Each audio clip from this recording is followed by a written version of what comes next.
காசுக்கு கொடுக்க வேண்டிய நலத்திட்டங்கள் ஜீரோ. அப்ப எதை வச்சு அவர் சொல்றாரு? பேருந்து இலவசம் போட்டாரு.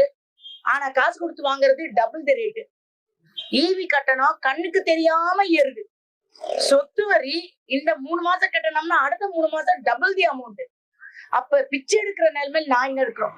காய்கறியா ரேட்டு, ஸ்டிக்கர் ஒட்டும் அரசாங்கம். என்ன நல்ல திட்டம் வந்திருக்கோ ஸ்டிக்கர் அவங்க பேரை ஒட்டி மட்டும் வச்சுக்கிறாங்க. மீறி என்ன கூப்பிட்டாங்கன்னு யாரும் சொல்லலையே. அப்பா அம்மா கூப்பிடுறதுதான் இப்ப வளர்ச்சி அடைஞ்சிருக்கோமே.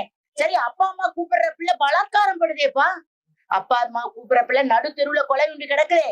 அப்போ உன் பிள்ளை செத்து போனாலும், உன் பிள்ளை பலாத்காரம் அடைஞ்சாலும், குடிச்சு செத்தாலும் உனக்கு கவலை இல்லையா? ஜீரோ. சட்ட ஒழுங்கு ஜீரோ. பாதுகாப்பு இல்லாத ஆட்சி. அன்னைக்கு காந்தி சொன்ன மாதிரி நடுத்தருல போறான். எந்த பிள்ளைங்க வேலைக்கு போயிட்டு வந்தாலும் மனசுலயும் வயிற்றுலயும் பெற்றவங்க நெருப்பு கட்டிக்கிட்டு இருக்கோம்பா. அந்த அளவுக்கு